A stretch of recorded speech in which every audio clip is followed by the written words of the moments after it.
평강이 함께하기를 원합니다. 본문은 요나서입니다. 신학자들은 요나서를 가리켜 구약 중의 신약이라고 부릅니다. 왜냐하면 요나서는 그 핵심적 내용이 구약의 주요한 메시지와는 결이 다르고 오히려 신약의 가르침과 일맥상통하기 때문에 그렇습니다. 여러분, 구약이 강조하는 주된 메시지는 하나님께서 이스라엘 민족만을 택하셔서 그들을 통해 하나님의 구속사를 이루어가는 데 있습니다. 반면 신약은 모든 사람이 구원받기를 원하시는 하나님의 뜻을 우리에게 가르쳐 줍니다. 그런데 요나서는 구약임에도 불구하고 모든 민족이 구원받기 원하시는 하나님의 뜻이 분명하게 나타나 있기 때문에 이것은 신약의 가르침과 같다고 해서 구약 중에 신약이라는 별명을 갖게 된 겁니다. 요나서의 주된 내용은 우리가 잘 아는 것처럼 하나님의 생각과 그것을 반대하는 요나의 생각이 서로 부딪히는 이야기입니다. 하나님은 이방 나라였던 아수르의 수도 니느웨 백성이 구원받는 걸 원하셨지만 요나는 원수의 나라인 아수르가 망하는 것을 원했습니다. 니느웨는 메소포타미아의 티그리스강 유역에 세워진 고대 국가 아수르의 수도로 고대 히라빈들과 로마인들은 세계에서 가장 큰 성읍이라고 불렀습니다. 고고학자들이 발굴한 바에 따르면 그 둘레는 약 19km 정도로 당시에는 정말 상상할 수 없을 만큼 큰 도시였는데 정치, 경제, 문화, 예술의 집결지답게 우상 종교가 번성했고 각국에서 끌려온 전쟁 포로와 조공이 줄을 이었다고 합니다.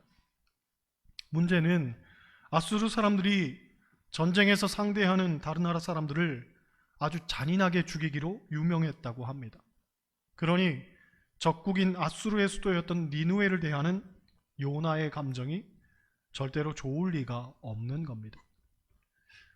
그런데 우리가 먼저 생각해 보아야 하는 것은 내 감정과 하나님의 뜻이 부딪힐 때, 곧 다를 때에 우리는 과연 무엇을 선택해야 하냐는 겁니다. 게다가 요나는 선지자였습니다. 선지자의 사명은 하나님의 뜻에 절대적으로 복종하는 것이죠. 내 생각, 내 판단은 다 내려놓고 오직 하나님의 뜻만 앞세우는 게 선지자가 해야 할 일입니다. 그런데 요나는 그렇게 하지 않았습니다. 하나님의 뜻보다도 자기 감정을 먼저 앞세웠죠. 하나님께서는 니느웨를 구원하라고 말씀하셨지만 요나는 그것이 너무 싫었습니다. 그래서 니느웨로 가라는 하나님의 말씀을 어기고 다시스로 향하는 배를 탄 겁니다. 그런데 이 다시스로 가는 배를 우리가 주목해야 합니다. 왜냐하면 우리도 그 배를 탈 때가 있기 때문입니다. 무슨 말이냐면 우리도 하나님의 뜻에 순종하는 게 싫어서 내 고집, 내 주관을 앞세우고 살 때가 많다는 말입니다. 오늘 이 교회 이재훈 목사님의 선한 그리스도인을 찾습니다 라는 책을 보면 이런 질문을 합니다. 제자가 되지 않고 어떻게 그리스도인이라고 하는가? 제자가 되지 않고 어떻게 그리스도인이라고 하는가? 이분은 진단하기를 이 시대 그리스도인들의 가장 위험한 생각은 예수님의 제자가 되지 않고도 그리스도인일 수 있다고 믿는다는 겁니다. 여러분, 신약에서 그리스도인이라는 단어는 3번밖에 나오지 않습니다. 반면 제자라는 단어는 269번이나 나옵니다. 기실 그리스도인이라는 단어는 우리 스스로가 붙인 이름이 아닙니다. 예수님의 제자로 살아가는 사람들을 보면서 세상 사람들이 붙여준 이름이죠. 그렇게 본다면 우리는 그리스도인이 될 것이 아니라 예수님을 닮은 제자가 되어야 합니다. 우리 스스로 제자가 되기를 힘쓰면 자연스레 세상 사람들로부터 그리스도인이라는 이름을 얻게 될 겁니다. 그런데 중요한 건 우리가 어떻게 제자가 될 수 있냐는 겁니다. 성경을 보면 예수님께서는 제자가 되려면 어떻게 해야 하는지에 대해서 이렇게 말씀하셨습니다. 누구든지 나를 따라오려거든 자기를 부인하고 자기 십자가를 지고 나를 따를 것이니라. 즉 제자가 되는 일에 있어서 가장 먼저 선행되어야 할 일은 자기를 부인하는 것입니다. 곧 내 생각, 내 판단, 내 주관이 있겠지만 그것을 하나님 앞에 먼저 내려놓을 수 있어야 제자가 될 수 있다는 겁니다. 반면 그걸 내려놓지 못하면 제자는 물론 그리스도인도 될 수가 없는 거죠. 우리가 살면서 하나님의 뜻과는 전혀 상반된 걸음을 걸을 때가 있습니다. 문제는 잘 몰라서 그렇게 걷는 게 아니라는 거죠. 알면서도 그런 걸음을 걷습니다. 마치 요나가 알면서도 다시스로 가는 배를 탔듯이 일부러 그런 선택을 하는 겁니다. 하지만 그렇게 해서 잘된 사례는 전무합니다. 신앙생활의 성패는 얼마나 하나님 뜻에 순종하느냐에 있다는 것을 우리가 잘 아는데 여전히 내 고집, 내 생각을 꺾지 못한다면 그 다음 찾아올 결과는 너무나 자명합니다. 곧 풍랑밖에는 없는 거죠. 결국 풍랑이 크게 일어나서 배가 거의 파손할 지경이 되니 사람들이 풍랑의 원인을 알아보려고 제비를 뽑았는데 요나가 걸립니다. 그런데 뜻밖에도 요나는 아주 덤덤합니다. 오히려 모든 게 나 때문이라고 스스로 인정을 하죠. 그러고는 하는 말이 나를 들어 바다에 던지라고 합니다. 그러면 바다가 잔잔해질 거라고 말하죠. 이 장면에서 우리는 요나란 사람이 얼마나 무섭고 독한 사람인지를 일면 엿보게 됩니다.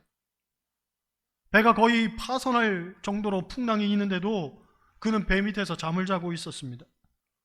그러다가 사람들이 와서 깨우면서 우리가 제비 뽑았는데 당신이 걸렸습니다 하니 그래요, 나 때문이에요, 맞아요, 나를 바다에 던지세요, 그러면 풍랑이 잔잔해질 겁니다, 이렇게 말하죠.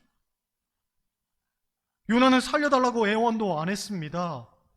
죽음에 대한 일말의 고민도 없었고 두려움도 없었습니다. 도대체 그가 어떻게 그럴 수 있었는가 생각해 보면 그의 마음은 이미 미움의 감정에 붙들려 있었다는 걸 우리가 알 수 있습니다. 즉 그는 완전히 미움의 노예가 되었던 거죠. 그래서 내가 미워하는 나라 니느웨에 가서 말씀 전하는 것보다 차라리 죽는 게 낫겠다고 생각을 한 겁니다. 하나님의 뜻을 받아들이기보다 죽음을 택한 거죠. 무엇 때문에? 미움 때문에 말입니다. 여러분, 미움이라는 것이 사람을 얼마나 망가뜨리는지를 우리가 알아야 합니다. 사람이 미움에 사로잡히니 하나님 말씀도 들리지 않을 뿐더러 심지어 자기 목숨까지도 그냥 내던져 버리는 겁니다. 목회를 하면서 보니 가끔 미움에 사로잡힌 교인들을 볼 때가 있습니다. 그들의 공통점은 이미 이성을 상실했고 말씀도 내팽개쳤을 뿐 아니라 중요한 건 스스로를 바다에 자꾸 내던지려고 한다는 사실입니다. 그냥 돌이켜 니느웨로 가는 배를 타면 모든 문제가 해결이 되는데 그게 싫어서 다시스로 가는 배를 탈 뿐 아니라 거기서 한 걸음 더 나아가 아주 바다에 빠져 죽을 생각을 하는 거죠. 왜 스스로를 그런 극단으로 몰고 가서 불행한 선택을 하는지 도무지 이해가 안 되지만 미움에 사로잡힌 이들은 늘 그런 판단을 하고 그런 행동을 하죠. 여러분, 미움이 우리를 삼키도록 내버려 두면 안 됩니다. 마음 힘들고 어려울수록 우리는 더 하나님께 집중해야 됩니다. 성경을 보면 우리를 넘어뜨리는 세 가지 원인을 소개합니다. 첫째는 잠언 16장 18절 교만한 마음이고, 둘째는 베드로전서 2장 8절 불순종이며, 셋째는 시편 36편 12절 나의 죄악입니다. 그런데 이 세 가지를 곱씹어 보면 나를 넘어뜨리게 하는 것은 밖에 있는 외부적 상황이 아니라 내 마음 속에 있는 이 마음의 문제라는 걸 우리가 알 수 있습니다. 곧 우리는 마음을 극복하고 살아야 되는 겁니다. 실패는 사생아란 말이 있습니다. 사람들이 실패를 인정하지 않고 책임을 남에게 전가시키는 것을 빗대서 하는 말입니다. 예를 들어 에덴 동산에서 아담이 선악과를 따먹었을 때 핑계대지 말고 하나님 잘못했어요 하고 말했다면 아마도 그에게 다시 기회가 주어졌을 겁니다. 하나님이 아담아 네가 어디 있느냐 라고 부르신 건 아담이 어디 있는지 몰라서 그런 게 아니라 그에게 기회를 주려고 했던 것이었다고 저는 생각합니다. 그런데 아담이 어떻게 했습니까? 하와에게 책임을 전가했습니다. 하와가 먹으라고 했다는 거죠. 그런데 한술 더 떠서 하나님께도 책임을 묻습니다. 당신이 만든 하와가 먹으라고 했다는 겁니다. 즉 하나님이 하와를 안 만들었다면 이런 일도 없었을 것 아니겠냐는 항변이죠. 또 하나님이 하와에게 물었을 때도 마찬가지였습니다. 하와는 뱀에게 책임을 전가합니다. 뱀이 자기 보고 먹으라고 했다는 거죠. 결국 잘못된 행동은 있는데 잘못된 사람이 없는 결과가 도출되는 거죠. 즉 실패는 있는데 그 실패의 주체가 누군지 모른다는 것에서 실패는 사생아라는 말이 나온 겁니다. 어쩌면 요나가 죽음 앞에서도 당당할 수 있었던 건 바로 그것이죠. 내가 하나님 말씀을 안 듣는 것도 다 이유가 있다는 거예요. 니느웨 사람들은 절대로 구원받으면 안 되는 족속이라는 거죠. 내가 죽으면 죽었지 그 사람들한테 가서 말씀 전하는 일은 절대로 안 할 거라는 그런 나름대로의 이유와 명분이 있었던 겁니다. 그 이유와 명분 때문에 하나님 말씀도 거절하고 거부했던 거죠. 여러분 안타깝게도 사람의 마음은 항상 어떤 이유와 명분을 만들어냅니다. 시쳇말로 이유 같지 않은 이유인데도 계속 그것을 만들어내면서 스스로의 행위를 미화시키고 정당화시킵니다. 내가 이렇게 하는 데는 다 이유가 있다는 거죠. 내가 이렇게 된 데는 다 이유가 있다는 겁니다. 아니, 지금은 그 이유에 집중할 때가 아니라 내 마음을 극복할 때인데 그러지를 못하는 거죠. 실패는 사생아와 같은 그런 삶을 살아가는 이들 많습니다. 사실 미안합니다. 잘못했어요. 한마디면 됩니다. 그 말 한마디면 모든 것이 다시 새롭게 될 수가 있습니다. 그런데 그 말을 못하는 거죠. 네가 먼저 나에게 그랬으니까, 내가 너무 상처받았으니까, 너무 자존심 상하는 일이니까 이제 와서 날 보고 어쩌라고, 기타 등등 이런저런 연유로 그 말을 못하는 거예요. 그런데 앞서서도 말했지만 자기를 부인하지 못하는 사람은 제자가 될 수 없습니다. 자기를 부인하지 못하는 사람은 그리스도인이 될 수 없습니다. 미안합니다. 잘못했어요. 그 말은 내가 미안하고 잘못해서 하는 말 아니고 하나님께로부터 받은 사명이기 때문에, 우리는 그리스도의 제자이기 때문에 할 수 있는 것이고 해야만 하는 말인 거죠.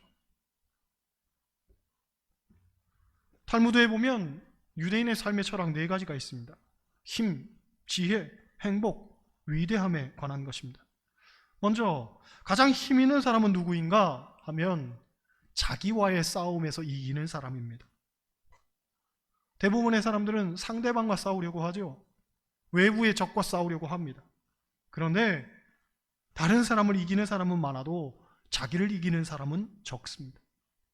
진정으로 힘 있는 사람은 자기를 이기는 사람입니다. 두 번째로 가장 지혜로운 사람은 자기의 분수를 알고 사는 사람입니다. 중세의 한 수도사가 이런 기도를 드렸다고 합니다. 하나님, 제가 할 수 있는 일에는 도전할 용기를 주시고 할 수 없는 일에는 조용히 받아들일 수 있는 침착함을 주시고 특별히 이 2가지를 잘 구별할 수 있는 지혜를 주옵소서. 여러분, 세례요한의 위대한 면 가운데 하나는 자기 자신을 잘 알았다는 거죠.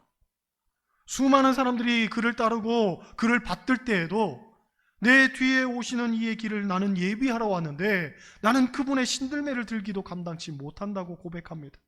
그리고 그는 흥하여야 하겠고 나는 쇠하여야 하리라 며 지극히 겸손한 자의 모습을 보이죠. 그런 겁니다.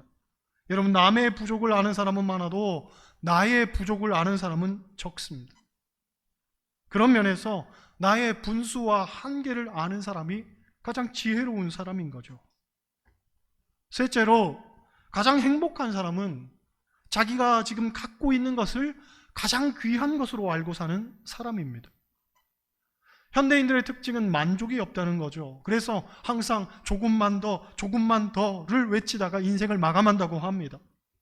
하지만 행복은 소유에 있는 게 아닙니다. 얼마나 얻느냐가 행복의 조건이 아니라 행복은 존재에 있습니다. 지금의 나를 긍정할 줄 알아야 되고 지금의 나의 삶을 자족할 줄 아는 그 사람이야말로 가장 행복한 사람인 거죠. 넷째, 가장 위대한 사람, 사명을 깨닫고 그 사명을 위하여 달려가는 사람입니다. 사도행전 20장을 보면 사도 바울은 이런 고백을 합니다. 내가 달려갈 길과 주 예수께 받은 사명, 곧 하나님의 은혜의 복음을 증언하는 일을 마치려 하면은 나의 생명조차 조금도 귀한 것으로 여기지 아니하노라. 내 생명까지도 걸만한 사명이 나에게 있다는 거죠. 여러분, 우리도 목숨까지 걸만한 사명이 있다면, 그리고 그 사명을 위해 산다면 그 인생 얼마나 위대한 삶이겠습니까? 남들이 이야기하는 어마어마하고 대단한 일을 해야만 위대한 사람이 아니라 내가 생각할 때에 내 목숨을 걸 만한 그 일을 위해서 우리가 달려갈 수만 있다면 그 사람은 가장 위대한 사람이 되는 거죠. 결국 행복과 불행은 마음에 달려 있다는 얘기입니다. 얼마나 내 마음 극복하고 사느냐가 우리의 관건인 거죠. 아무리 좋은 환경 속에 있어도 늘 불만족으로, 늘 내 마음속의 우울함을 극복하지 못하고 산다면 그 사람은 불행한 사람입니다. 하지만 비록 비루한 삶이라 할지라도 그 속에서 하나님을 바라보며 자족하는 마음으로 살아간다면 그 사람 행복한 사람이고 위대한 사람인 거죠. 늘 말씀드리지만 신앙생활 한마디로 나는 죽고 예수로 사는 일입니다. 우리는 끊임없이 자기를 부인하고 자기 죽음을 선언해야 됩니다. 바울을 보십시오. 그는 아집과 편견으로 똘똘 뭉쳤던 사람입니다. 그런데 그가 부활의 주님을 만나고서는 변화가 됩니다. 십자가 밑에서 깨지고 난 다음 그가 완전히 달라지죠. 변화된 바울이 이런 고백을 합니다. 내가 그리스도와 함께 십자가에 못 박혔나니 그런즉 이제는 내가 산 것이 아니요 오직 내 안에 그리스도께서 사신 것이라. 바울은 십자가에서 죽어지는 경험을 하고 난 다음 모든 것을 수용하고 모든 것을 용납하고 받아들일 수 있는 이로 변화가 된 거죠. 그런 거예요. 여러분, 십자가는 예수님이 죽으신 곳만이 아니라 내가 함께 죽어야 될 곳입니다. 내가 그리스도와 함께 십자가에 못 박혀야 되는 거죠. 그래야 참 제자가 될 수가 있습니다. 작가 빅토르 위고에 대한 유명한 일화가 있습니다. 그는 20살 때부터 작가로서 명성을 날렸습니다. 돈과 명예가 생기니 술을 마시고 타락하고 방탕한 삶을 살게 됩니다. 결혼을 해서도 이런 습관을 버리지 못해 가정이 파탄나게 됩니다. 그러던 어느 날 사랑하는 딸이 아버지에게 유서를 남기고 강에 몸을 던져 자살하는 일이 벌어지게 됩니다. 유서에는 타락한 아버지가 바른 삶으로 돌아왔으면 좋겠다는 내용이 써져 있었습니다. 딸의 죽음 앞에서 빅토르 위고는 이런 고백을 합니다. 이 비극은 하나님께서 내게 주신 심판이다. 나의 딸이 죽은 것이 아니라 내가 죽은 것이다. 이후 그의 삶은 완전히 달라지게 됩니다. 철저하게 경건한 삶을 살며 가난한 이들을 위해 헌신하게 됩니다. 그때 쓴 작품이 레미제라블입니다. 우리가 잘 아는 장발장에 관한 이야기죠. 평론가들은 주인공 장발장이 아마도 빅토르 위고의 자화상이었을 것이라고 말합니다. 여러분, 우리도 세상적 자아, 육적인 자아가 죽어야 됩니다. 우리의 아집과 독선이 깨져야 됩니다. 혹자는 아니라고 하지만 아닙니다. 여전히 나는 그런 사람입니다. 여전히 나는 자존심을 내세우고 다른 이에 대한 미움으로 똘똘 뭉쳐서 여전히 다시스로 가는 배나 타고 살려고 하는 그런 사람입니다. 그리고 여차하면 그냥 바다에 몸을 던져 죽을 생각이나 하지 도무지 누군가를 사랑할 생각은 전혀 못하는 그런 사람입니다. 여러분, 언제까지 다시스로 가는 배를 타려고 하십니까? 그러면 안 됩니다. 깨져야 합니다. 내려놔야 합니다. 자기를 부인해야 됩니다. 십자가에서 죽어져야 합니다. 그래서 주님의 참된 제자로 살 수 있는 저와 여러분들 다 되시기를 주님의 이름으로 간절히 축원합니다. 기도하겠습니다.